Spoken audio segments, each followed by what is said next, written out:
I'm a little off base right now because I thought it was like 11 o'clock already. It's actually only 10. Is it 10 o'clock? It's 11:02. It's 11:02. Okay.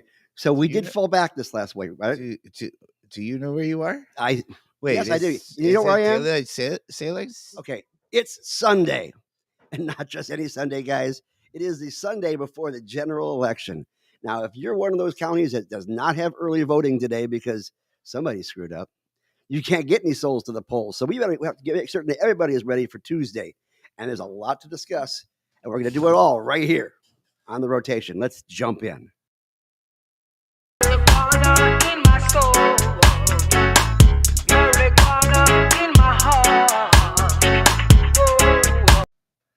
Wow, that's a nice new intro. You like that? It has atmosphere. It's like we're smoking instead of in a field because we're more smokers. Yeah, but you know something, in the state of Florida, you can't smoke in an indoor place. It's the Clean Air Act. Was it 1978 or whatever it was? We did 1988. You could smoke in my house. Well, that's because you own your house. Yeah, we'll get into that later. Okay, ladies and gentlemen, it is a wonderful, wonderful week right now. The tension is high. I've been on all sorts of medication, just trying to keep my anxiety down for this election because it has been building and building and building. But we decided to get a great guest here for these last few days prior to the election, and we got so much to get to. So let's go ahead and get to the introductions. My name is Gary Stein. I'm the political director here of Suncoast Normal. That's loud.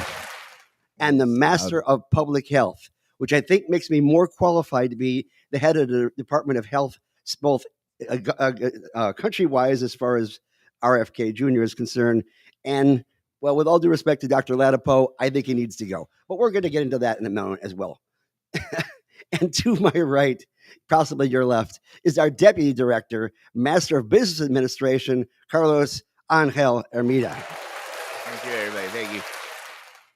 And over on our left-hand side, coming to us from Southern Maryland, which is above the Beltway, where he hits him below the Beltway, our Executive Director, Chris Cano. Thank you. Thank you very much.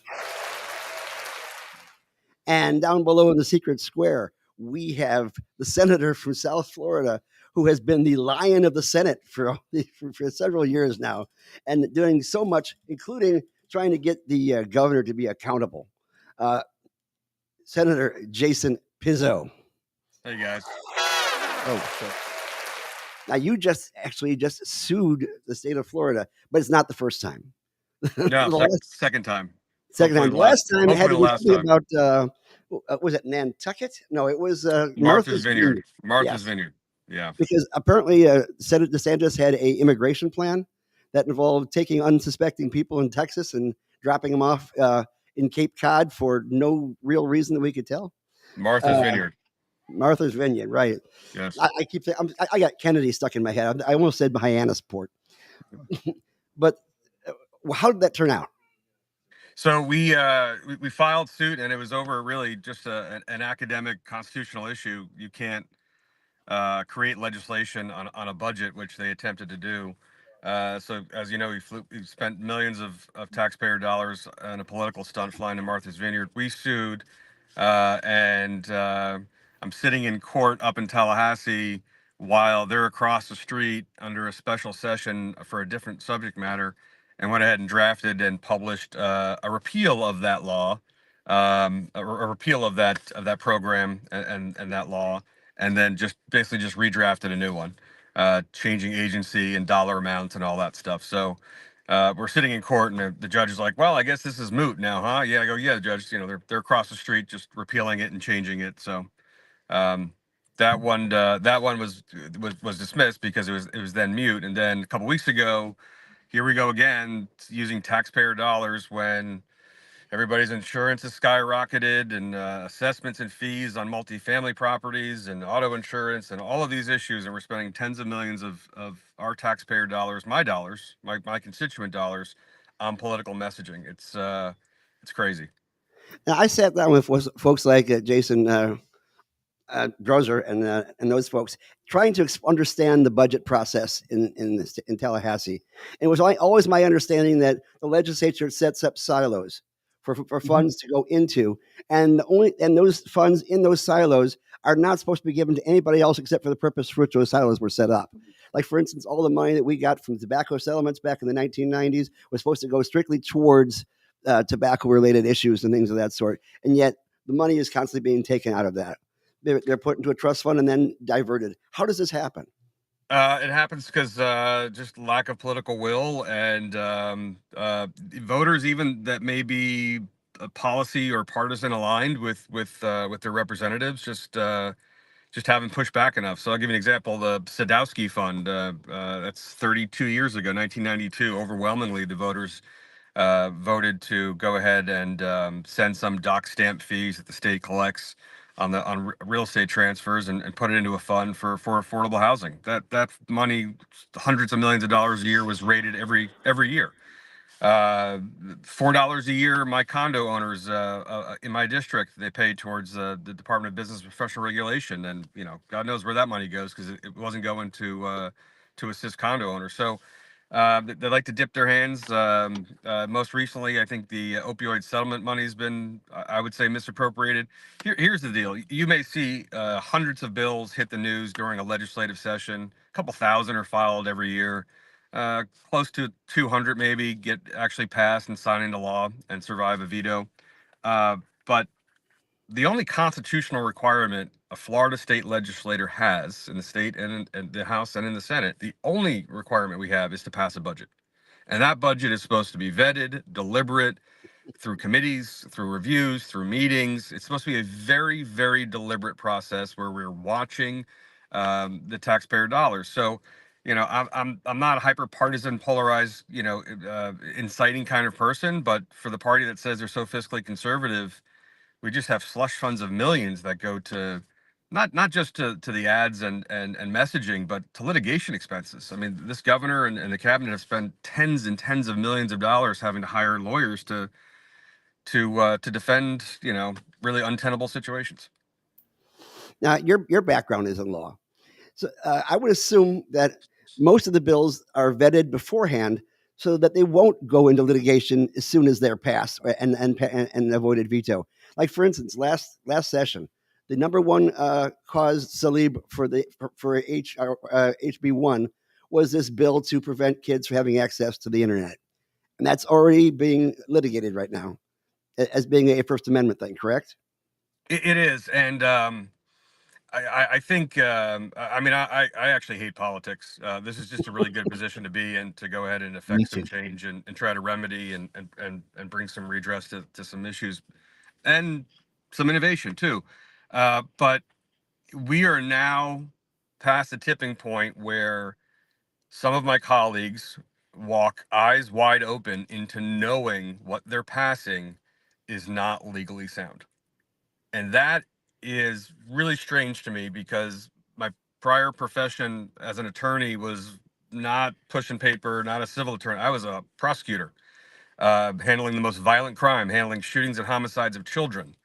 And I could never BS the judge. I could never make something up. Not even with conviction could I say something. I'd be jeopardizing my reputation, my bar license, could be held in contempt. It was an incredibly clear, bright line rule about what you can and cannot say. So when I'm asked by seventh graders or 70-year-olds, what's the biggest surprise when you got to the legislature? It's standing next to grown men and women watching them lie. Or just watching them just really not believe it. You've had Senator Gruters on, perfect example, great guy, very friendly with him. But even I saw Joe, carry a bill that wasn't his bill. And what I mean by that is, they're handed messaging bills sometimes, or they're handed things that are really important to the governor's agenda. And of course, this is all, for years running concurrent with his aspirations for national office. So all the don't say gay, CRT, woke, I still could not. I'm much easier defining irony in my sleep than I could woke while I'm awake and lucid. AP African American history, all the book banning, all of this crap is just a really loud deflection.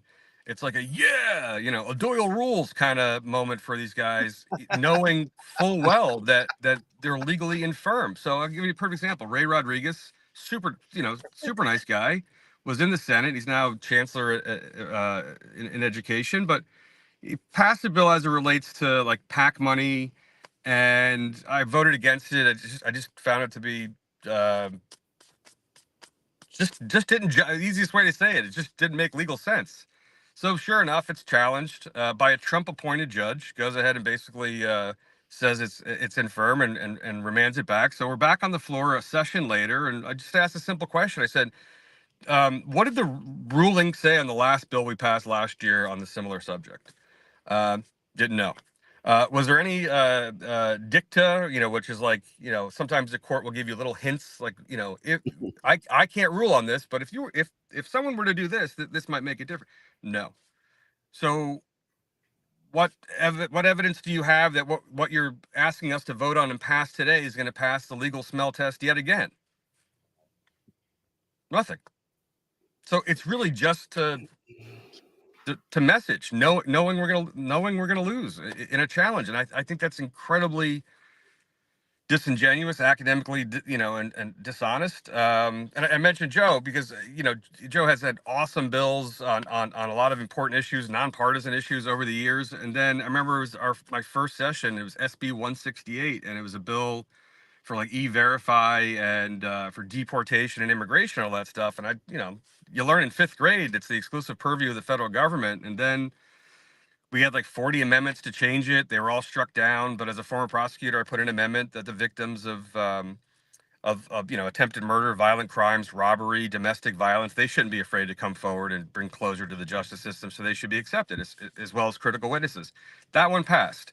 But my comment, I just remember my comment to him was, "This isn't one of your bills, man. It's not organic. This isn't something that you ran for office and campaigned on. This is like handed to you, and it's incredibly obvious, maybe to those that are standing here in this big bubbled room, knowing that it's not." And he snickered, but it's been too much. I'd love to have a little tiny hearing microphone in some of those bubbles around the Senate. And for those guys who don't know, in Tallahassee, they have these little rooms off the side. They used to call them the smoke-filled rooms. They call them bubbles, where you basically have secret spaces to go ahead and talk about bills before they get back to the floor. And I gotta imagine there's an awful lot that goes on back there that nobody knows, including the fact that a lot of times votes are already set in stone before anybody gets to the floor on certain things, especially in the House. Well, some of us actually just say the quiet part out loud. So I pride myself on I don't have any secret conversations that my constituents wouldn't know about or know my position on. My father used to my late father told me that may your worst detractors not be able to say that you're dishonest. Now, I've been. Jeff Brandes once said to me, the Senate always acts like 40 Somalian warlords. Basically, Autonomous Somali warlords. Yeah. autonomous warlords. Is that really the case? And is it really the case that in the House, what the leadership says goes, no matter what anybody in the rank and file believes or wants to do? My experience shows that the House is less autonomous as individuals. The Senate is, I think, there's just more room.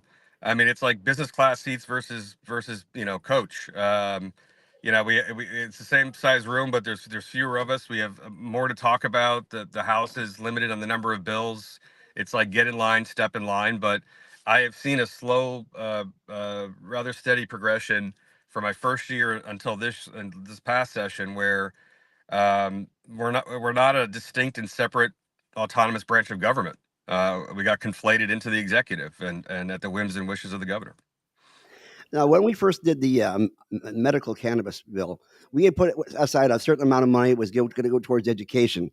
And as it stood, law enforcement put up a whole bunch of billboards saying "Get baked, get busted," which was actually borrowed from Los Angeles when they actually went with adult use. I felt that was a waste of funds because it really didn't educate anybody at that point in time. But we have been dealing with anti-cannabis advertisements since the very beginning. I mean, the whole reason they got started back in the 1990s is because we had somebody who was into yellow journalism who went ahead and broadcast the fact that cannabis was turning Mexicans into killers, and besides that, they're also taking your jobs. And so, therefore, let's make it illegal. And we have had a history just in the last a couple decades of anti-cannabis ads. Carlos, you have that one little bit that I sent you? Can we get that queued up? Wait, which one are we talking on the anti-marijuana ads? Gary, while Carlos gets that queued up, I just got a comment. I hear this about from the other side, from the right side of the aisle, from the Trump supporters. Mexicans and other folks are coming here, and they're they're drug dealers, they're rapists, they're taking your jobs. And I gotta say, if people are coming here who are drug dealers or rapists, and they're also taking your jobs, what the hell do you do for a living? It looks like I accidentally put the spotlight on myself.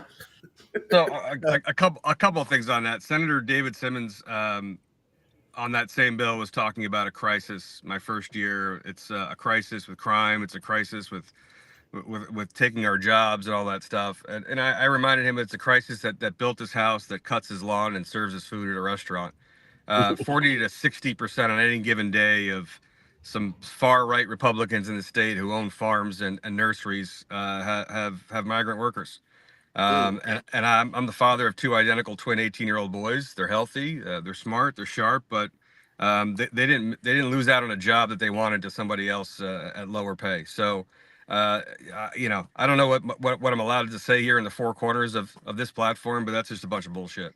Well, our four corners are as far wide as you could possibly imagine. Say whatever, heavens and down to hell. Yeah, so there's no FCC guidelines on the internet. Gotcha. So feel free. We don't give a fuck. Say whatever you want. So I mean, like he was talking about 800,000 undocumented immigrants in Florida, and then if you go based on the prison population, it basically means, I think at the time it was close to 3 times, like 300% fewer propensity to commit violent crimes. But it's just I've had people reach out to me to tell me that an employee was pouring coffee for the governor one time in a hotel that was not documented. I mean, if they really wanted to go do raids and they really meant any of this stuff, they would find that close to 1 million people in Florida right now who serve as the backbone of a lot of industries that our kids aren't going to for jobs our kids aren't going to go fill. But listen, the rhetoric changes. Bill Clinton in January of '95, was it, at State of the Union, said Americans are right to be angry and afraid of foreign immigrants coming here and taking good paying American jobs. That's just not the case now. Yeah, there's two things that, like, when I hear, my ears pop up and I'm like, oh, this is somebody in politics trying to get me to do something.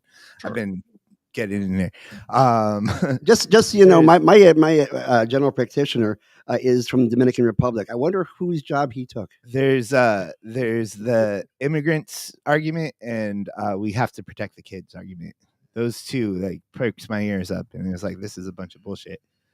So we're in the free state of Florida, but we're going to tell you exactly how we're going to educate your kids, what they can and can't see, and it's like a combination of illusory truth effect and projection. I remember one day the governor posted on Twitter, we back the blue in Florida. Meanwhile, I was frustrated over the fact that a lot of motormen officers at Surfside, when it collapsed, were on ventilators and they had to use personal sick and leave time and couldn't qualify for workers' comp. It's all bullshit. Oh, so Surfside was in your district? It was my old district, yeah. Yeah. So I've got the anti-marijuana ads.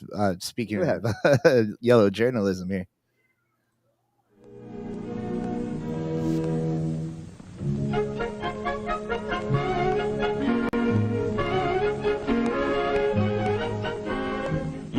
Happy time and a carefree time. But sometimes in these troubled days, the very thoughtlessness of youth has led to a living nightmare.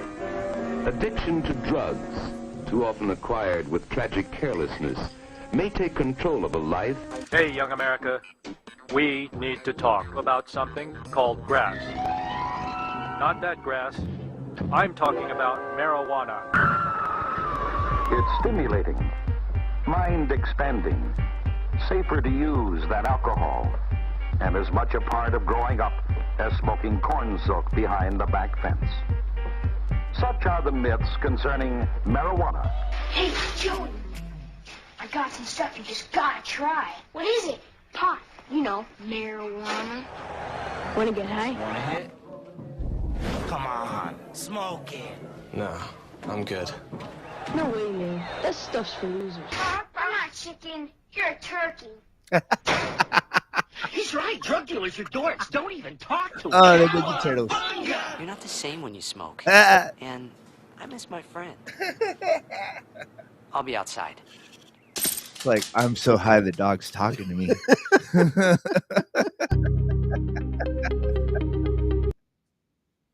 Where's the one that's like the girl that's like stuck in the couch? I thought you were going to run that one with the clips too, because Yeah. I saw that and still ended up deciding to smoke marijuana. Yeah, I want some of that weed where the dog talks to me. I dealt in the 70s with those PSA things where they were telling us that marijuana will make you think you're Peter Pan and well you can fly out windows, so you can jumping out of third story windows. It doesn't work that way. No matter how much research goes into these things, it does not hit the people who make the ads. I'm just mad how tone deaf the Bush administration was to think that they could get Michelangelo to say don't smoke weed when clearly he has the munchies eating 30 pizzas at a time. So, Dave Chappelle's actually just pretty damn funny when he said it. He goes, "How's that now that we have the opioid crisis, and it's just absolutely horrible." But he's like, "How's that just say no working out for you?" It's here's the reality of it. Like I said, I have two boys. They both voted for the amendment, but for different reasons, and it was really, really, really sort of eye-opening. I think I took the same position. I don't smoke. I don't use marijuana. Pretty high on life, actually.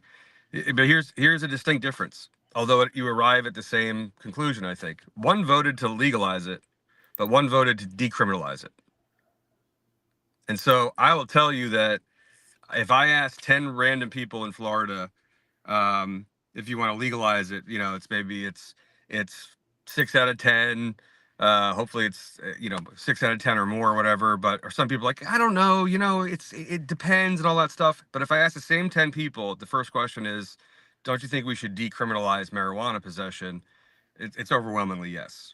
And I think that's a distinction with a bit of a difference, even though you arrive at the same conclusion. And that's the truth. I mean, when I came in as a prosecutor, you go to misdemeanor crimes, it's 30% of the caseload. And I remember drafting a memo for the deputy chief assistant state attorney, just talking about really what a waste of money, the public's money it was on cases and trials on this stuff. Well, Senator, I do want to chime in here on one thing because Carlos touched on it. We always hear, especially folks who are on the opposite side of the aisle from you, raising a lot of alarm around what about the children? Very similar reefer madness as we saw from the commercials and such. It's always a thing about what about the kids. But in the Journal of Pediatric Reports, they recently published data coming from a team of researchers at Florida Atlantic University, which reviewed marijuana use data for over 88,000 high schoolers for the years of 2011 to 2021. So this is during the transition here in America of legal cannabis. And this data came from the U.S. Centers for Disease Control and Prevention. And the study concluded, this study showed declining trends in marijuana use among U.S. high school adolescents. The decline in marijuana use within this population is a broader trend in decreasing substance use during the same period. The significant decrease observed in both ever used marijuana and currently used marijuana categories highlight a promising reduction in adolescent marijuana use, with usage dropping to approximately 70% of the levels recorded in 2011. And similarly, the percentage of adolescents who tried marijuana before age 13 decreased to about 60% of 2011. So, we have legalization in 2014 with Colorado and Washington being the first states. Here we are today, 2024, with 24 states in the District of Columbia. After this election, we could see a majority of states. But the fact is that marijuana legalization and state-regulated markets are making it to where it's not an illicit drug. It's not a cool thing. It's not counterculture. It's mainstream. And one thing we know about teenagers is no one wants to be like grandma and grandpa and mom and dad when it comes to pop culture. And a lot of times, I mean, there's a lot of arguments, in general, why we should legalize. And there's a lot of great data for why we should legalize from other states that have. But specifically for this amendment, Senator, we've heard just about every criticism you could come across. I mean, we've heard you can't grow at home. It's truly gonna just greedy, blah blah blah blah blah. But when it comes down to it, at the end of the day, there's no better argument on why we should vote yes than it ends the arrest. I mean, there's no better argument. The best argument for me, selfishly, as a father, is the reality that while we may be trending down, as Chris was talking about with substance abuse, I think you're probably seeing a concurrent trend also with cigarette use. I mean, you know, we all had cigarettes when we were in high school at parties and all that stuff, and I actually see it less and less when my kids are together. I don't see any of these kids actually smoking cigarettes. Everybody had beers in high school, you know, without our parents knowing about it. Less and less now. So I think that trend is there. I mean, the kids are all right. I mean, I trust the kids, but let me tell you what I'm most concerned about. Mrs. Pizzo's grandfather, David, Vietnam War veteran, who has a medical card, saw some incredibly horrific stuff in service for his country, and you know, he's full on MAGA Trumper. But marijuana has basically changed his life and allow him to deal with a lot of emotional and physical pain. Here's the most selfish reason. The rate of use or experimentation or habit and all that stuff doesn't change based on what the state government says and the federal government says. It's just not. It's that's just a reality. So when booze was illegal during Prohibition, people still manufactured it, people still drank it, people still got to it. Marijuana use will trend based on the likelihood that people actually want it, enjoy it, and use it, whether it's legal or not. But here's what I'm most selfishly concerned about. Here's why I bubbled in yes, to be completely candid. My kid's going to go buy weed at 18, 19, 20, 25, wherever he is in the world. I want it vacuum sealed and lab tested and quality controlled. The biggest sort of concern for a lot of college parents of young women right now is you got to cover your drink. You can't have an open drink somewhere. Just here on, I'm actually up in Tallahassee right now. I'm outside a voting a polling location because one of our colleagues is running for Senate. And when I hear from all the FSU students, the biggest concern is like things getting laced around the rims of things getting dropped in. Mm-hmm. So I'd rather my kid walk into a well-lit, camera secure store of a quality controlled, vacuum sealed, lab tested product than 2:30 a.m. in a sketchy area on the street corner. Those don't end well, right? Yeah, I don't want to get too far off of a tangent, but there was a bill last year that would allow for the purchase of these strips that would it would note the presence of fentanyl. And I put it 2 years ago. I put in an amendment into a bill to allow for fentanyl test strips. Everybody thought it was everybody thought it was a good idea, but they couldn't take it. So now they just say it out loud. They're like, "Yeah, this is a no-brainer," but sorry. And then Senator Polsky, I think, had it last year, and then a House member said, literally making our argument for us. He's like, "These are so easy to get. I just ordered them on Amazon yesterday, and they got delivered today." So he's basically admitting on the House floor that he committed a misdemeanor crime because it's a misdemeanor to be in possession of these things. But who the hell wouldn't want it? I mean, 3 years ago, I filed a bill to allow Narcan to be used in high schools, and I was told there's no need, there's no data. And then I filed it again 2 years ago, and I was told there's no need, there's no data. I go, because they don't call it overdose, they call it respiratory or cardiac event when your kid's overdosing. And then last year, it was like vogue finally for everyone to talk about opioids. That a lot of these people that are suffering or are addicts.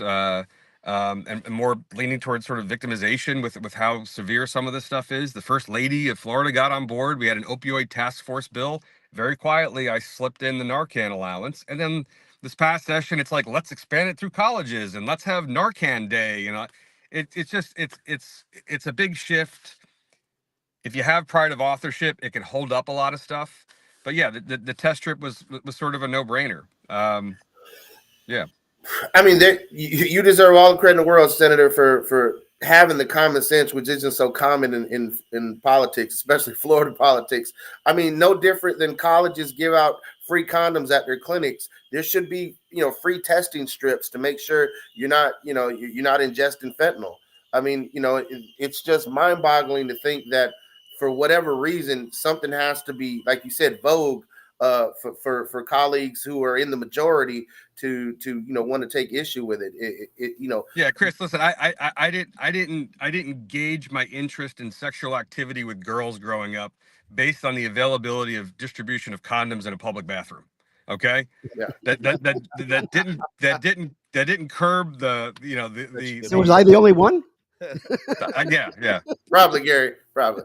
No, but it's the absolute. And here, I'm gonna go back to something else. If everyone wants to talk numbers and talk data, I handled thousands of cases on audits through different courtrooms that I was assigned to, and several years at the state attorney's office.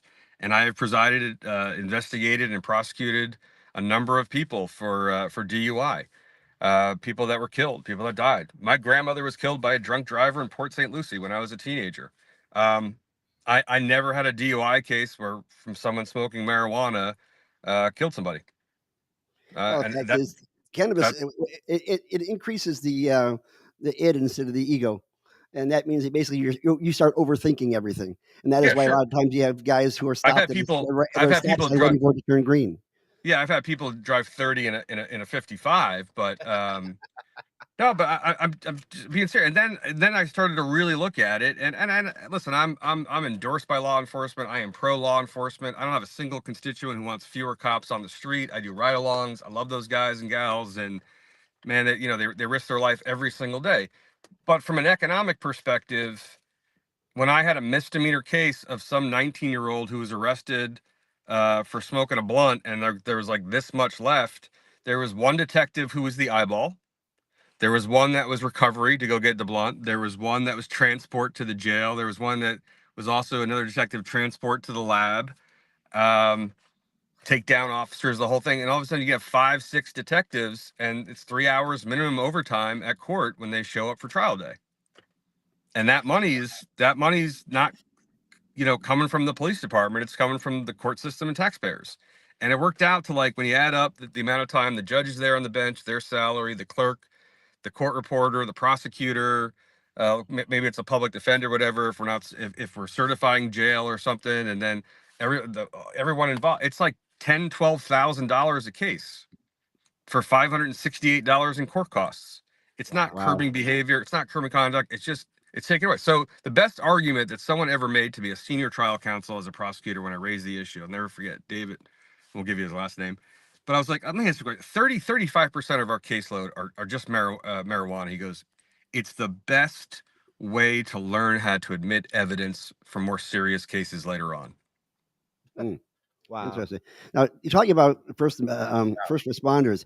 They have seen things they cannot unsee, and yet I have talked to several people who were in the Florida Sheriff's Association, and like Chronister, who had said that, well, we're not going to consider cannabis as an option for these people, even though you may have some evidence for me that says it actually does work for PTSD.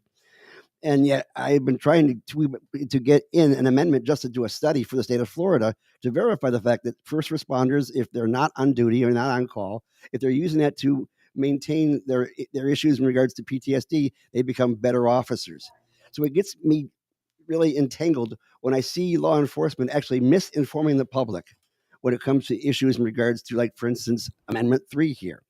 Well, Gary, we started talking about the icky stuff just a couple of years ago when I sort of convened a whole panel of seasoned detectives on the most violent gang shootings and crimes and homicides up in Tallahassee at a committee meeting that I chaired. And I was like, how's everybody's mental health? We just started talking about mental health, and everyone's like, we're fine. And then I said, raise your hand if you've been divorced at least once, and everybody had to raise their hand. I mean, it's like okay to talk about feelings really for the first time in my lifetime, for those professions where you want to maintain this sort of perfect image of integrity and strength. And I think we're slowly learning that it's really okay to to flush some of these things out and talk about them. That's sort of across the board. Yeah. Well, again, I sat down with my 3 girls before they went out and voted, and I said, your vote is your power, but you have to be an informed constituent. You have to know exactly what you're voting for. You can't just Christmas tree like you did on your SAT, even though you all did fantastic. But the fact is, you need to be able to know who you're voting for, even when it comes down to retaining judges and things of that sort. Know who you're voting for. Don't just pick the first. First person in line. My greatest frustration is, everyone's like, I know who I'm voting for the first 12 bubbles. What? Tell me about these judges. I'm like, listen, I'm a state senator. We can pass a lot of laws. We can do a lot of stuff, a lot of good, a lot of bad, whatever. But those people at the bottom of the ballot are determining and deciding your life and liberty. Go spend a free afternoon sitting in a courthouse and going from courtroom to courtroom and watch how they interact with juries and with professionals and all that. I mean, it's free, and these are the people that literally will control your destiny. Man, I spent a lot of time with the Supreme Court and the Court of Appeals when Joe Redner had his home grow bill. And it came down to the fact that they decided that the word use did not include home grow. And so therefore, if you're talking about allowing personal use, you're not allowing home grow at that point in time. And when the Amendment 3 was put together, they had to deal with the single subject rule, which basically states that you can't have more than one subject in there, even though for some odd reason during the Constitutional Revision Committee, we had bills that included fracking and vaping at the same time, which didn't make any sense to me either. But the point is, we couldn't have home grow on that particular bill, and yet people are automatically saying no because it hasn't got home grow. And again, we are trying to get educated. And then here you have people who are in law enforcement, who are representing the law enforcement supposedly and putting out misinformation. And for that, I put together this little clip that I got off the news report, and I'm going to make it into a segment because it happens every once in a while. Don't get me wrong, Grady Judd is a fantastic sheriff, but sometimes he doesn't always get it right. The other one. Well, you know what, Gary, as we talk about Grady Judd and Carlos cues up the clip, I've always found him to be a man of integrity. But something that he recently said really struck me as, for lack of a better word, as a bold-faced lie. And it says, he was quoted as saying when him and his sheriffs deputies make home visits for domestic violence calls, they're often associated with marijuana use. And so Chris, that may very well be the case, but twice or 3 times as many are for alcohol. 5 times more for financial reasons and strains going on in the relationship. I mean, this is like a simple just so you know, I do have question. a bill for the next session that I tried to getting through last session, which basically says that if Department of Children and Families is investigating your home for whatever reason, and the only thing they find is the fact that one of the parents has a medical card and is using cannabis for medicinal reasons, you can't take your kids away for just that. That is based on a Pennsylvania law. And I'm hoping we can get that put through. But keep on saying that. Have you seen a lot of DCF cases though involving people who do have a medical marijuana card? And yes. Oh, okay.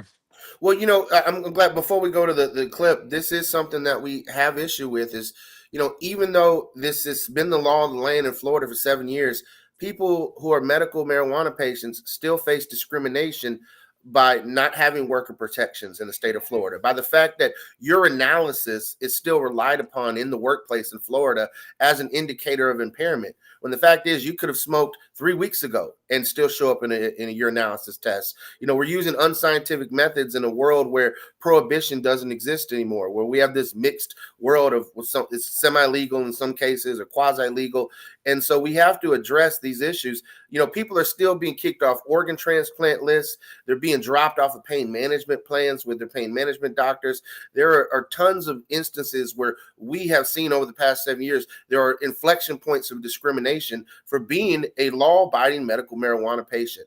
And so we've tried. Listen, one thing I agree with Republicans and NPAs especially is, the restriction on purchasing a firearm.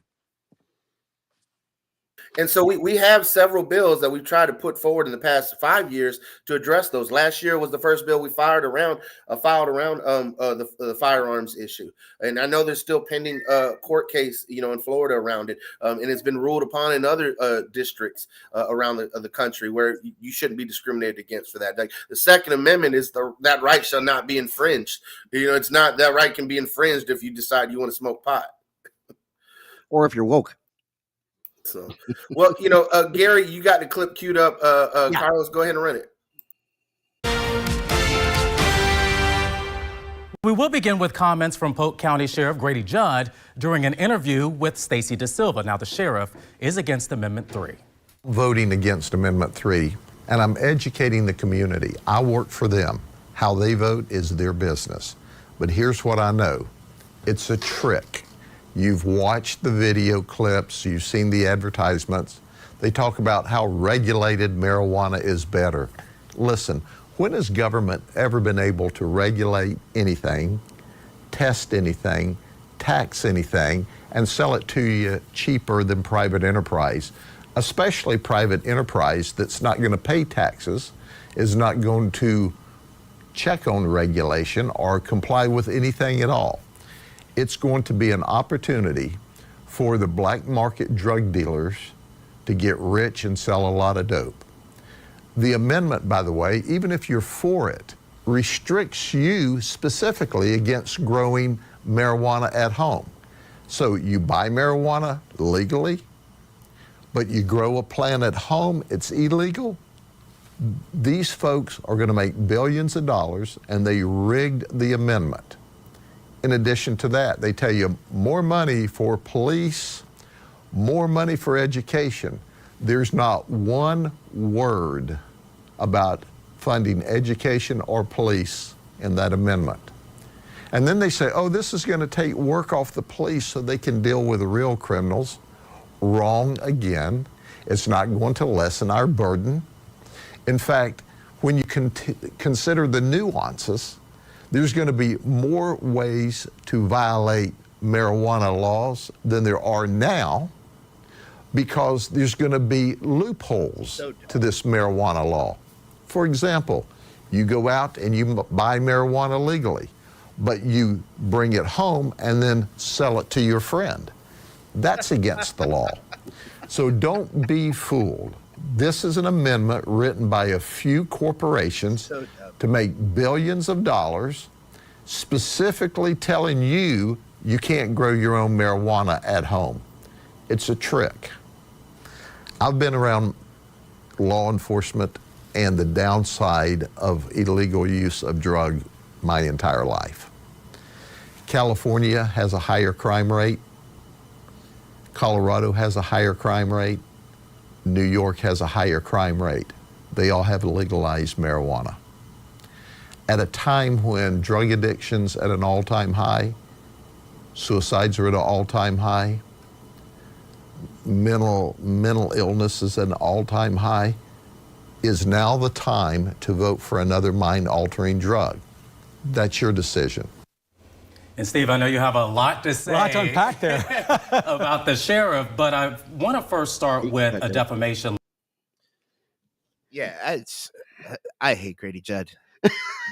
I don't. Do you have a response? Yeah, I listen.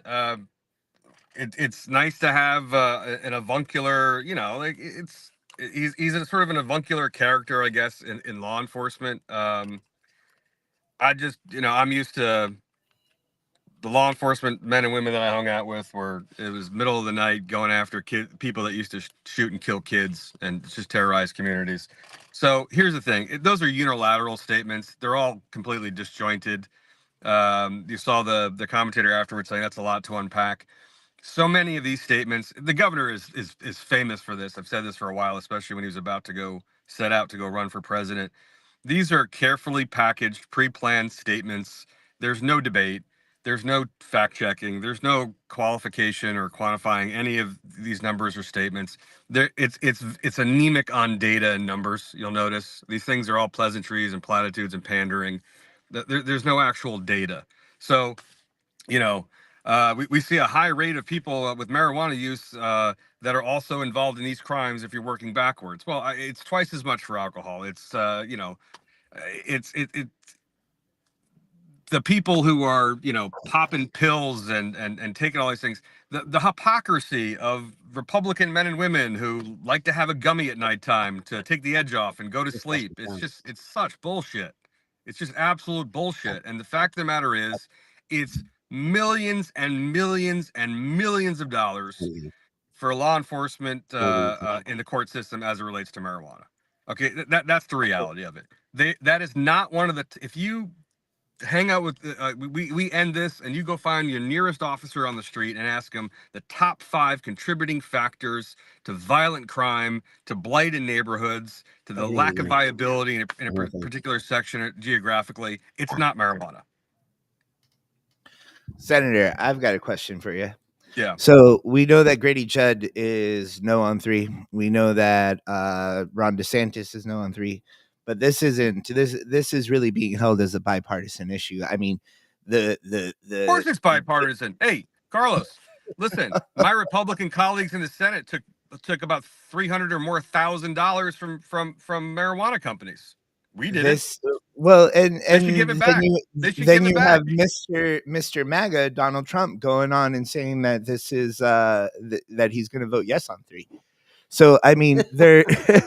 I don't think so. No, he is. No, he is. Yeah. So. Okay. He listen, guys. This is like the worst kept secret in Tallahassee. You have Republican Party of Florida leadership that are lobbyists for the hemp industry, and they had a bill that would severely curb hemp proliferation in products and all of that stuff. And word, was like the whisper around Tallahassee was this, we'd be inclined to veto this bill. And it was all when the governor was ramping up to raise funds to go after Amendment 3 and Amendment 4 and dangled that. And it was rumored for a couple of weeks. And then at long last, he goes ahead and vetoes the bill that Republican Party of Florida partisan leadership are lobbying for. And then all of a sudden, money flows in to go after these things. I love when the governor says, I don't want to smell marijuana all over the place. And the fucking guy lives in a taxpayer funded mansion, flies in a fucking private jet, and is nowhere near the public. Okay. That's number one. That's bullshit. Okay. And here's I can go on and on and on and on about how just disingenuous that is. But you got to look at where the money's flowing and where the money's going. I got a check from TrueLeave to my political action committee. I sent it back. I mean, this is on the merits of this and why this is the right thing. The crowd seems to like that. Listen, my father just made me promise him never to be the guy that anyone would ever think or should ever have a reason to think that I was, influenced by something. But those folks should give the money back if they feel that way. Well, you filed a lawsuit against the governor because of the fact that he's using public funding for these no on 3 ads. Was it a First Amendment issue or is it basically a funding issue at that point in time? No, it's the exclusive purview of allocating, basically debating, considering, contemplating, appropriating funding for any taxpayer expense has to be at the deliberate hand of the legislature. I mean, it's like 5th grade civics. And then to go ahead and take the taxpayer money and do things that we didn't ask you to do. So first off, right, you just said a bunch of great things about how this amendment could be an issue, right? Yeah, but I do understand that you are yes on 3, right? I am yes on 3, number one, but number 2, maybe some of these people have short term. I know that our adversaries, so to speak, have bank on the public having very short-term memories. But you'll remember in 2018 when 5,148,000 Floridians voted for Amendment 4 at the time, which was returning citizens getting the right to vote back. And it seemed rather simple in plain reading at the conclusion of their sentence. When this passes, we will go back to session. Committee weeks will start. And there will absolutely be an implementing bill. Right, the governor campaigned against Amendment 4 at the time for voters' rights. So did the now sitting attorney general. We go back to session, then all of a sudden, the legislature gets to define what sentence means. right? So let me be very clear, especially when you got Joe Gruters. Joe's the one that's been filing perennial bills on smoking cessation in areas and not allowing smoking of cigarettes and all that stuff. Small little provision for cigars, though. So we are absolutely going to have an implementing bill. I'm pretty sure I know who's going to be filing the implementing bill. And what that means is, okay, marijuana is legal, right? Here's what you can and can't do and where you can and can't do it. Just like alcohol, just like cigarettes, just like your car. But yeah, that bill is going to be incredibly restrictive. How do you? Nobody. I'm going to be very clear. Anybody that's watching, whatever clips taken from this by anyone and anything for whatever use, you are not going to be able to be at school or sitting in a movie theater or in a restaurant smoking marijuana. You're not. You're absolutely not. And even in the place where you can consume 5 alcoholic beverages, get in your car and kill somebody, you're still not going to be coming from a place where you're able to smoke marijuana. That's the reality. How do you think this bill should be implemented? The amendment should be implemented. I think you have. Well, here's the thing. I think a lot of people are going to focus on more the incendiary kind of the smoking aspect of it, and in reality, not contemplate the fact that there are likely more trending popular consumption of marijuana that's not necessarily just smoking. You know what I mean? Which is happening all the time. It's just such bullshit and hypocrisy. But it should track cigarettes. People find cigarette smoke to be offensive. I don't blame them. And those same areas should reflect it. You're also going to see all kinds of restrictions, time, place, and manner. Where it's appropriate. So that's it. And listen, the super majority that we have in the Senate are Republicans. The majority of them are probably against Amendment 3, and they will have exclusive purview in crafting, drafting, publishing, and passing a bill as it relates to the implementing of marijuana possession. So that's really disingenuous to even have an opinion, because they get to control it afterwards anyway. Well, that kind of segues into our endorsement guide, and people on social media still give us a lot of criticism. They're like, "Why aren't there more Republicans in Florida on your endorsement guide?" For the exact reason you just said, Senator. That we're endorsing people who are going to be progressive and moving forward on cannabis and criminal justice reform policies, like yourself, who we've endorsed for re-election. But we do have some comments in the chat here, some of them from No on 3 folks, and I just want to see if we can address them, because they're using these as propaganda talking points to try and influence the public around their vote on Amendment 3. And some of them we don't always agree with. Some folks are saying there are going to be higher prices and lower quality because of the limited number of licensees in Florida. Now, we know there's currently 23 licensees. It's not just Trulieve that runs everything. Yes, they have the largest market share in the sense of they have the most storefronts, but that there's more Walmarts than there are Whole Foods in the country. Yeah, Chris, listen, I believe in a free market. I am an incredible free market person. I believe in competition. I believe in all those things. I'm looking at some of these chat comments. But let's just be really clear. How many major airlines are there? How many major auto manufacturers are there? How many alcohol companies are there? Take the handbags my wife likes to buy. I mean, one company owns like 87 companies that you think are completely different. And again, I'm going to go back to what I originally said as the chats and the comments are coming in.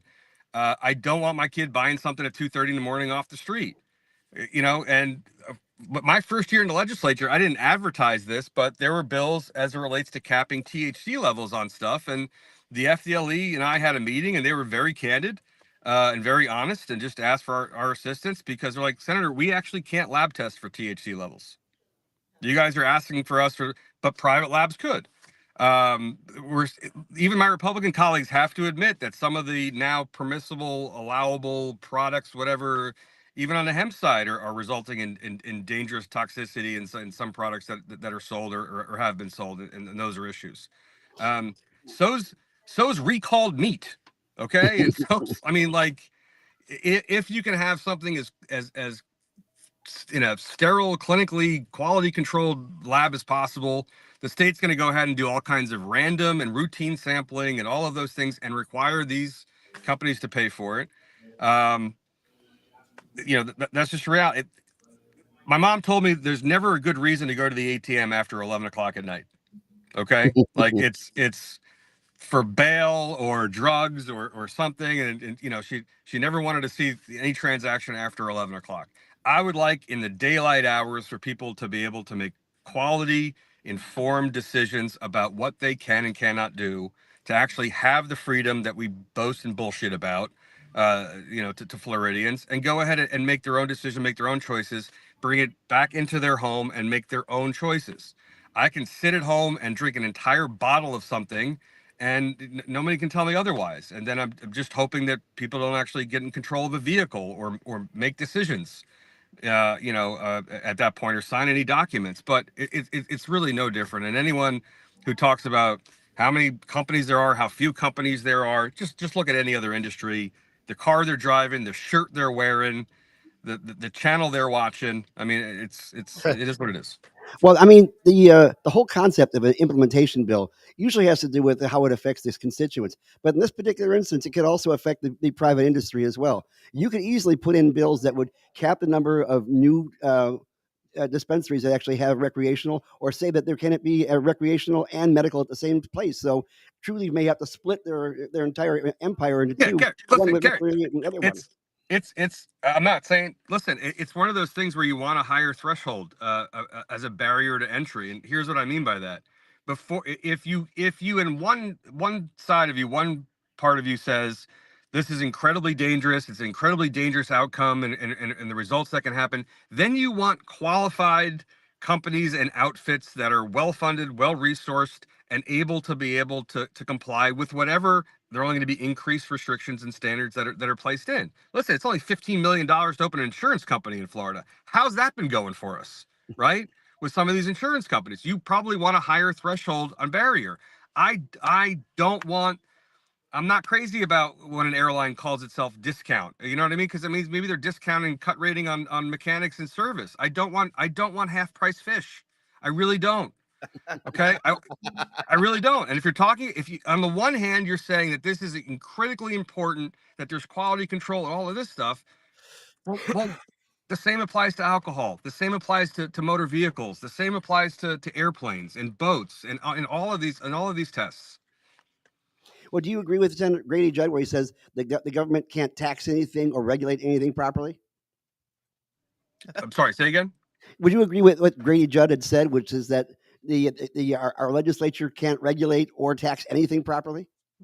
Florida has had a very difficult time regulating things. They're actually just not good at it. I mean, the Department of Business Professional Regulation that licenses nail salons and structural engineers, our explosive population growth.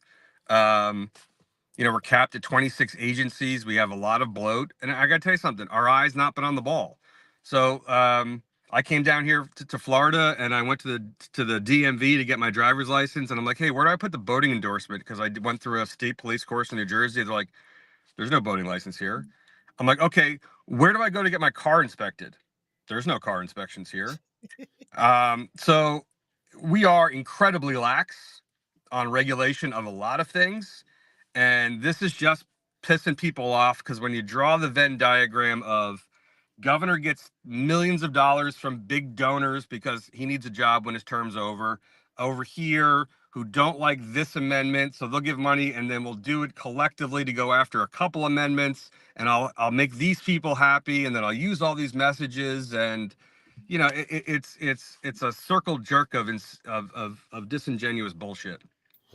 Senator, one of the things that Amendment 3 clearly has in the text is it allows the legislature to license other businesses. And the criticism of the vertically integrated system is something that we've seen from folks, who tend to be pro-cannabis.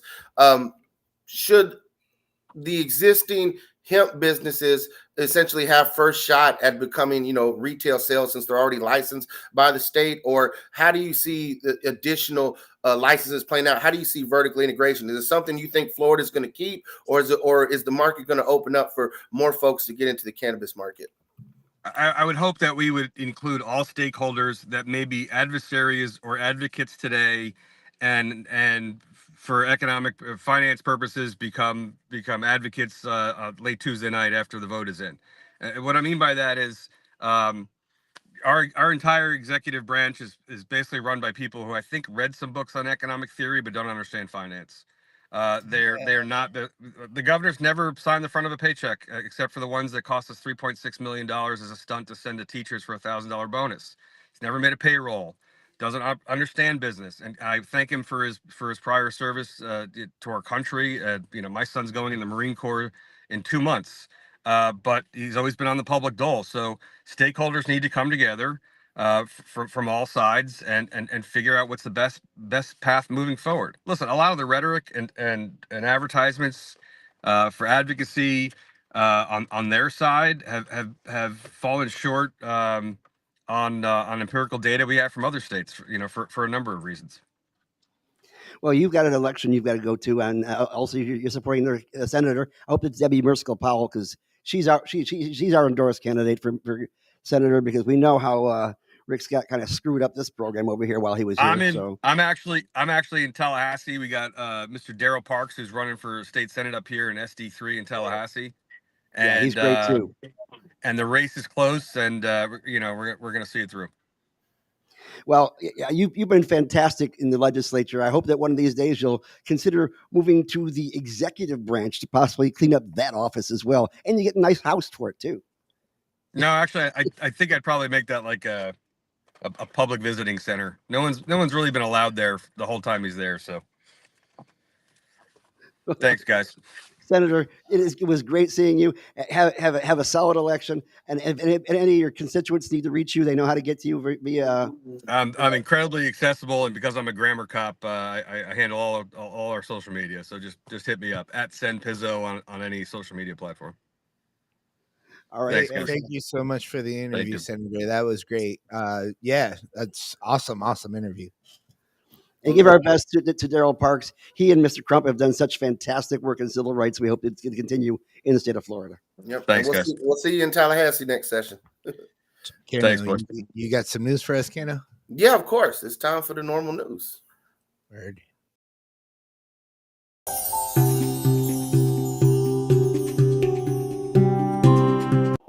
Eventually, we got to put hair on that photo. Well, look, I just want to touch base on some interesting news coming out of the Asian Spine Journal. All right. Patients with a history of cannabis consume fewer opioids following lower back surgery as compared to matched controls, according to the data that was compiled with the Chicago Medical School and Yale University after they assessed opioid utilization trends in a cohort of over 1,200 patients who had undergone lumbar fusion surgery. Half of the cohort had a history of cannabis consumption, half did not, and participants were tracked for 6 months. And quote, cannabis users had lower rates of opioid utilization to non-cannabis users as early as 2 months after fusion surgery, and this relationship persisted at the 6-month mark. The study's authors concluded, we found that cannabis users tend to wean off opioid analgesics earlier than non-cannabis users post-operatively, offering support for the opioid-sparing effects of cannabis theory. Shocker, right? Let's go on to another interesting news story coming out of here at the Journal of Pain and Palliative Care Pharmacotherapy. This is research coming out of Australia. Australians researchers assessed the use of medical cannabis preparations in 96 chronic pain patients, because under Australian law, physicians may only authorize cannabis products to patients unresponsive to conventional prescription treatments. Investigators reported that they identified clear associations between patient commencement of a prescribed medicinal cannabis product and improvements in pain, mental health, and sleep difficulties, with the most pronounced therapeutic effects visible within the first 6 months of treatment. Furthermore, significant improvements were noted across diverse domains of symptom interference on daily functions, suggesting an improved quality of life for patients. Now, get this, the most frequently reported adverse effects are dry mouth and sleepiness. You heard it, folks. The most dangerous thing about cannabis is dry mouth and sleepiness when it comes to side effects, unlike the long list of ones you'll see on any major pharmaceutical commercial. Happy, hungry, sleepy. Well, that can be fixed with a cup of cafe con leche, both of them. So, and now, looking at the whole issue that we're seeing from a lot of folks on the other side of the issue when it comes to cannabis legalization is that, oh my God, things are worse off. And the fact is that there is no buyer's remorse when it comes to cannabis legalization, not in the United States and not in Canada, because a survey shows, according to Canadian Parliament's 2018 decision to legalize cannabis use and retail sales nationwide, that the percentage of Canadians expressing support for legalization has held steady for the past 4 years. Fewer than 20% of Canadians favor legalizing and regulating the use of other controlled substances, but pollsters reported that a majority of Canadians purchase all their cannabis products from legal retailers. Separate polling data previously reported that the percentage of Canadian consumers transitioning to the legal cannabis market has grown year over year. 2/3 of Canadians approve of the policy change. In America, we've seen numbers as high as 70% when it comes to medicinal cannabis. We know that a majority of Americans support this, which is to say a lot when it comes to progress. When NORML was first founded, back in the early 70s, you saw cannabis approval was less than 9% of the population. And now we have a majority of the population. We're looking at here in Florida, it's going to take 60% of the vote. And that's going to be more folks for legalization, should it pass, than we've seen in other states. And so where we're at right now is a crucial point. I saw on the social media channels some negative folks who don't appreciate my leadership because of my own personal politics, say that we're a failed organization. But I tell you, in the 10 years that we've been around, we have brought to Tallahassee and brought into the mainstream, into the ether, the issues that cannabis patients face. All right. And we see that for many times when a politician comes on this show, sometimes they're hearing for the first time many of the issues that medical marijuana patients are bringing to our attention on a daily basis, whether it's discrimination in the workplace, discrimination in their kids around being able to control their own firearms. So there's a lot to be said of the great work that our members and you all as a board have done. For anybody who doesn't like the fact that I'm executive director of this organization, I would say to you this: you have two options. One, you can go on ahead and get a majority of members to sign up and pay their dues, and then they can go ahead and toss me out. Or two, you can actually influence those folks in Tallahassee to be more progressive on cannabis reform and criminal justice laws. A lot of folks didn't like our endorsement guide because it's slated a certain way when it came to a partisan breakdown. But the fact is that we supported the people who are supporting us when it comes to cannabis policy. It is not the fault of this organization, its members, or its board if it happens to slant in a certain way because we don't have effective leadership in Tallahassee in the supermajority of the one party that controls both houses of the legislature and the executive branch. If you're a Republican who's pissed off that we endorsed a whole bunch of Democrats this election cycle, then get your ass out there and get your own representatives to pay attention and do what they need to do in regards to cannabis reform policy. And that's all I'm going to say about that. Now, I do have a couple of things that came up in the chat here. It's come up in the socials, and I do want to report on it. I do want to talk about it. There has been a lot of propaganda coming from the cannabis advocacy advocates who are on the no side of Amendment 3. One of them has been, this is a restrictive law and it's one of the worst in the country and it doesn't have home grow. Out of the 24 legal states, 9 of them do not permit home grow. So this is not a unique thing. They're trying to make it out to be like Florida is the worst place in the world. The truth is, yes, Florida is probably the most conservative state to adopt cannabis. But then when you think about it, I don't think Florida is as conservative as Oklahoma. So there's definitely some issues there when you look at, you want to talk about politics and conservative and liberal and where folks are on the different laws. You're right. Florida is not going to be like New York. You're not going to get the opportunity to smoke a blunt anywhere you can smoke a cigarette. You're probably not going to get the opportunity to just grow it in your backyard as you want to. We want you to be able to do that. We want it to be legal like lettuce. We want cannabis to be treated like any other agricultural product that you can grow. But the fact is that you have political realities in this state, and we're doing our best to address them. Gary has written a home grow center bill so people can still be able to grow their own plants.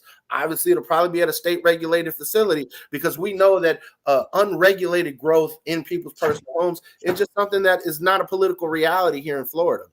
We have serious political realities to address. And if you don't like the politics, then by all means, get active and change it. But bitching about it, talking shit about the efforts and the work that our members and our board do, about the work that Gary and Carlos do, really pisses me off, because they are some of the hardest working people in this sector and what they're doing. And so, I don't take it personal when people talk shit about me, but I do take it personal when they talk shit about our organization, what our members and the hardworking people at Normal and at Suncoast Normal are doing to make sure that we can live in a place where you don't get arrested for being a responsible cannabis user. So, when we look at states with vertical integration as well, they make it seem like Florida is the worst state in the whole country because we have vertical integration. But these are the vertical integration laws. This is the reality of cannabis in this country. And if you don't like the realities, then get involved politically and change it. This is the issues that we're having. I would love to see the type of a state like Oregon or Washington, where you can grow your own. I also want medical patients to be protected. I want medical patients to have access to medically boutique strains that help them, whether it's for cancer or Parkinson's. I don't want them to have to smoke 9-pound hammer from a booth MSO. I don't want that. I want the fake terpenes. So, I want folks to have the opportunity to get the medicine that they need, to grow the medicine that they need, and to not be discriminated against in any form of American society for being a patient and needing that medicine. And so this is, why I'm kind of on my soapbox today, because I've seen the propaganda coming from folks both across, on the right side of the aisle and even among the cannabis advocacy sector. And in the grand scheme of things, we're all pushing for the same thing. We want to end the arrests. We want folks to not be discriminated against. And on that note, the DEA had a hearing scheduled for rescheduling cannabis for December 2nd. The in-person testimony for the upcoming hearing will not actually happen until early next year. And so the DEA Chief Administrative Law Judge, John Rule Mooney II, has actually designated in-person participants for the hearing that will take place in either January or February. Here's something that kind of bums me out. Normal has not been selected to actually testify. And I have a theory on that, because the last time Normal was selected to testify in regards to rescheduling, that was back in the 80s. And the DEA Administrative Law Judge, I believe it was Francis, I can't remember his last name at the time, said shouldn't be in Schedule 1, that it does have medicinal value, that Normal made all the right arguments when it comes to it. And so now what we're going to see is mostly cannabis industry folks, law enforcement, I believe the Firefighters Union has been tasked to testify, and of course, SAM, Smart Approaches to Marijuana, which is actually Kevin Sabet, who's a former drug czar in the U.S. Federal Administration, who just goes around on TV talking shit about marijuana legalization, even though he has no real facts, just propaganda. And he also, by the way, brought a pound of, was it a pound or was it an ounce, whatever it was, of laced gum of infused gummies to a debate or a panel as a prop, and lost it there. Oh yeah, that was the Amendment 2 debate about 10 years ago, wasn't it, Gary? Yes, I think they may have been giving him out at Halloween that year in his neighborhood. I don't know. We have a word for that in Spanish. It's called pendejo. So, one thing that I think is interesting, and I want folks to participate if they could, the University of California at Irvine is studying cannabis hypermesis syndrome. Now, the negative folks on the, when it comes to cannabis, the anti-cannabis folks are trying to point out that if you smoke really high-grade cannabis, it'll cause you to throw up uncontrollably and can lead to dehydration and make you super sick, that sort of thing. And they're pointing this the cannabis hyperemesis syndrome as the cause. And so University of California, Irvine is actually doing a survey on it, and they want to hear from you. So Carlos, if you could drop the chat in the chat, that link. If you're someone who's experienced symptoms of cannabis hyperemesis syndrome, this is something. Hyperemesis. Yeah, you know how I am on medical terms. Sometimes I don't get them right. I'm Latin is not my first language, Gary. but go ahead and fill it out. Normal sent this out in our national email blast. And if you're not signed up for the normal emails, go to normal.org, join the mailing list. There's a lot of helpful articles. Much of what I read on the normal news, you'll be able to check out each and every week and even on the weekends to catch up. It is an amazing repository of knowledge. Normal's deputy director at the national level, Paul Armentano, is one of the leading cannabis research experts in compiling much of the research that we have. And so I think it's just a wealth of knowledge. And, when you're at Thanksgiving this year and you need to argue with that prohibitionist uncle, you have all the facts, figures, and everything you're going to need in there. Also, if you're going to go up to Tallahassee or even to in your local state, if you're watching from other states, not just Florida, or if you're going to go to Congress, there is tons of information there to help you defeat much of the propaganda and negative talking points that you see around cannabis legalization. So by all means, check it out. Now, if you're local, you're in the Tampa Bay area, you're in the state of Florida, you want to know about cannabis legalization, you want to know how you can help out, go to suncoastnormal.org. Become a member. There's a little QR code, right? Oh, there it is. Hey. Yeah. Check out the QR code right there. Scan it with your cell phone.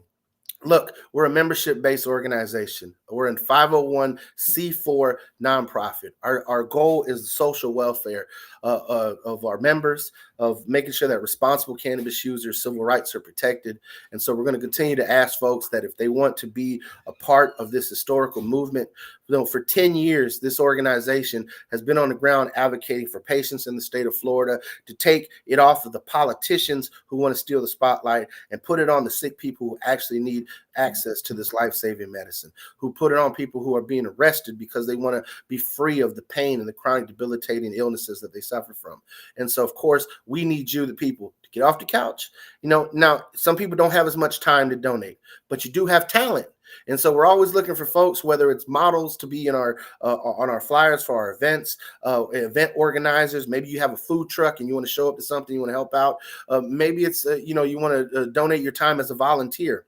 Right now, we're actually in the middle of early voting through 7 p.m. today in the state of Florida. There are several early voting sites that we have volunteers going to. But if you want to help push Amendment 3 over the top, you can stop by Chillum in Ybor, 1714 East 7th Avenue in Ybor City, and grab some Yes on 3 swag, a T-shirt, and hit the local polling sites, whether it's the ones in Tampa or if you want to go across the bridge to Pinellas.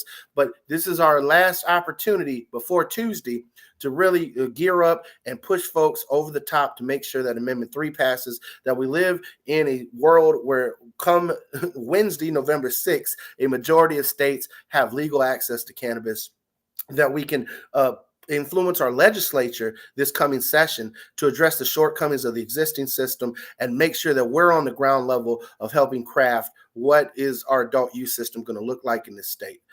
Carlos is holding up the sign there. You can pick up a yard sign as well to put in your front yard or in the window of your local business or apartment.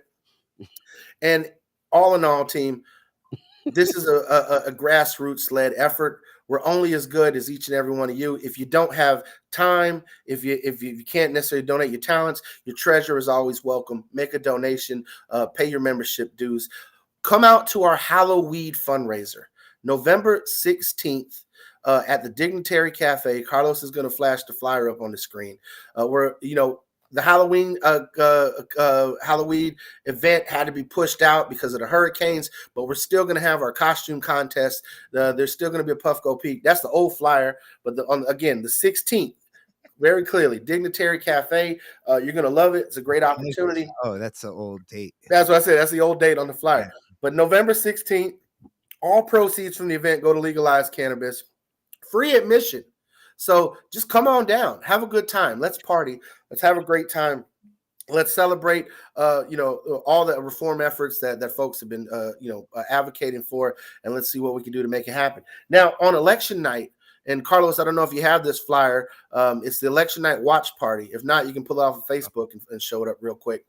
But we are actually going to have an election night watch party hosted by Suncoast Normal at Battle Buds Bunker on Armenia, off of Columbus. It's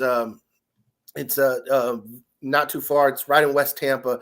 For those who don't know about the Battle Buds Bunker, it's a great safe space for folks to meet like-minded advocates, patients, to connect. And as Carlos gets ready to pull up the flyer there, we'll show it on the screen for you. Now, the doors open at 4:20, but the polls actually don't close in Florida till 8 p.m. So I don't expect it to, get popping until the sun goes down. But you have the opportunity to get there as early as 4:20 when the doors open. There'll be a food truck, vendors. There'll be a big screen as folks watch the returns come by, and we'll be seeing how Amendment 3 shakes out, and also, this historic presidential election and all the other elections down the ballot at the Battle Buds Bunker. Carlos, if you could take the ticker off real quick so folks could see the actual address on the flyer. It is 2608 North Armenia Avenue. Shout out to our friends at Battle Buds for hosting this. We really appreciate it. Again, this is a safe space for those of you who are in the community and who are some of those normal members to show up and have a great time. So yes on 3 at Battle Buds. Yeah, I mean, I actually had a long talk with them because of everything that they've heard from coming at them from all different sides. I sat down with Tammy and Jennifer. I explained to them, what the amendment does, what it doesn't do, and I said, don't take my word for it. Go watch the debate between Michael Thompson and myself. Again, Michael has been someone who has been a former member of our board. He's been someone in the advocacy sector. He was up there in Tallahassee fighting alongside the hemp businesses, and as Senator Pizzo fighting alongside Battle Buds. Yeah. And as Senator Pizzo pointed out, there has been this okey doke by Ron DeSantis and some of the leaders of the Republican Party of Florida to convince hemp businesses that the same people who put forward a bill to crack down on hemp businesses are their allies now in the face of Amendment 3. And so I've said it's been a hustle since the get-go. Well, let's be clear that the bill that DeSantis vetoed will definitely be back on the block as soon as the next session comes on. And we're going to have to fight it. And we can set up legislation to protect the hemp industry with Amendment 3 going through. So it can be done. We can protect all these smaller businesses, and it has to be done legislatively. And we're ready to do it. And if you're ready to join us, then we can make certain that the issues that Mike has, and I know there are definite issues for him, that we can help protect the hemp industry and make certain that people have access to this industry as vendors and not just participants. That's a point that I really want to make. It seems that, first off, the people that bitching about Cano and us, right? It seems like they never really go to Tallahassee that often. And those that do, right, have some sort of financial interest in this amendment. Yeah. So, I mean, and those that do, I actually freaked Carlos out once because we went to Tallahassee and I went and talked to Representative Roche, who was putting it through a THC cap. And we sat down and had a conversation in the hallway, and it freaked Carlos out. That's the enemy, isn't it? Enemy, yeah. I said, no, he's not the enemy. He's just a Republican. Just because somebody disagrees with you doesn't make you their enemy. We work on a bipartisan basis. We have no problem with doing that. That is why we think that we can be successful, but we still need your help. We still need your talent, your treasure, your time. Join us, and we can make things happen. There'll be a lot of work to do after this amendment passes. And I'm hoping that that does get past that 60% and goes forward. But either way, we're going to have work on our hands. Well, we can make that implementation bill work for us, unless you want to let it go and let them do it. In which case, you're going to have a hot mess on your hands. Well, as Senator Pizzo pointed out, Amendment 4 that the voters voted on, even Amendment 2, back in 2016, when the implementation bills roll around, it's not what you get in implementation is not always what the voters put in the amendment, because amendments by nature have to be more of mandates and more of a framework. They're not very specific, and then the more specific amendments get, the more likely they are to get struck down by the Supreme Court. So it's more that they empower the legislature to do things, and then the legislature takes that empowerment and it writes the regulations that it does. It writes the laws. There's going to be everything to deal with this amendment, from THC caps to whether or not you can grow it, to how you can possess it, to where you can utilize it. The senator covered a lot of this. There's going to be issues around taxing. And all in all, when you put all that together, the average cannabis user might get smacked down if you're not at the table. And so as Shirley Chisholm said, if you're not invited to the table, bring a folding chair. And so I think we'll even do that as part of a gimmick when we go there. Bring you a folding chair to Tallahassee. I think if folks have their chairs, we can all set up our chairs in the quad there in protest that we want, citizen-centric cannabis laws that make sense for responsible cannabis consumers. And if you're worried about the oligopoly, we can get that tampered. Well, yeah, we can do something to mitigate it. More than that, I know there's a lot. This amendment has caused some strife and bad blood in the cannabis advocacy sector. I was actually talking to Michael about this last night. I told him, I'm more than welcome for the two of us to get in a boxing ring for charity and raise funds for it. So, if that's something that folks want to do when it comes to cannabis advocacy, we need more fun stuff to do, both as an organization, as an advocacy sector. That's why we're doing this watch party at Battle Buds. That's why we have the Halloween contest. But if you have ideas of how we can creatively raise money and raise awareness for cannabis policy reform, by all means, shoot us an email at info@suncoastnormal.org. Hit us up a message on our website. Give us a call. We want to participate. If you have a venue, if you have a farm, whatever you might have that you think you can contribute to helping us raise the funds necessary to go up to Tallahassee and influence this legislative session, by all means, let's do it. And let's have fun while we're doing it. Woo! And with that, guys, Tuesday, our reality flips. How it flips is up to you. So with that,